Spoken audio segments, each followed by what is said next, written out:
রাজনীতিতে অনেকদিন ধরেই সক্রিয় হিরো আলম। বেশ কয়েকবার জাতীয় নির্বাচনে অংশ নিয়ে আলোচনায় এসেছেন তিনি। তবে এবার তিনি ভাবছেন মেয়র পদে নির্বাচন করবেন। ঢাকা দক্ষিণ সিটি মেয়র পদে নির্বাচনের প্রস্তুতি নিচ্ছেন বলে নিশ্চিত করেছেন বগুড়ার বীজ ব্যবসায়ী থেকে আলোচিত ব্যক্তিত্বে পরিণত হওয়া হিরো আলম। 30 জুলাই বুধবার বিষয়টি নিশ্চিত করে হিরো আলম বলেন, স্বতন্ত্র প্রার্থী হিসেবে ঢাকা দক্ষিণ সিটি মেয়র পদে নির্বাচন করব ভাবছি, সেভাবেই প্রস্তুতি নিচ্ছি। ঢাকা দক্ষিণ সিটি মানুষদের সঙ্গে কথা বলেছি, মত বিনিময় করেছি, সময় হলে আনুষ্ঠানিকভাবে ঘোষণা দিব। ঢাকা দক্ষিণ সিটি মেয়র হিসেবে আলোচনায় রয়েছেন বিএনপির প্রার্থী ইশরাক হোসেন।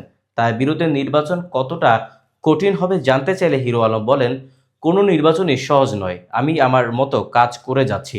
তবে সব কিছুই নির্ভর করে জনগণের উপর। যদি তারা চায় তাহলে জাতীয় নির্বাচনেও অংশ নিব। আপাতত মেয়র নির্বাচন নিয়েই ভাবছি। অনেকে ফোন দিচ্ছেন, উৎসাহ দিচ্ছেন, আলোচনা চলছে। আমি মানুষের জন্য কাজ করার সুযোগ চাই। হিরো আলম এর আগে 2023 সালের 23 জুলাই অনুষ্ঠিত ঢাকা 17 আসনে উপনির্বাচনে স্বতন্ত্র প্রার্থী হিসেবে একতারা প্রতীক নিয়ে প্রতিদ্বন্দ্বিতা করেন। ভোট গ্রহণের দিন তার উপর হামলা হয়। পরে তিনি ভোট বাতিল চেয়ে নির্বাচন কমিশনের কাছে লিখিত অভিযোগ দেয়। এছাড়া 2023 সালে 1 ফেব্রুয়ারি বগুড়া 4 ও বগুড়া 6 আসনের উপনির্বাচনে প্রতিদ্বন্দ্বিতা করেন হিরো আলম।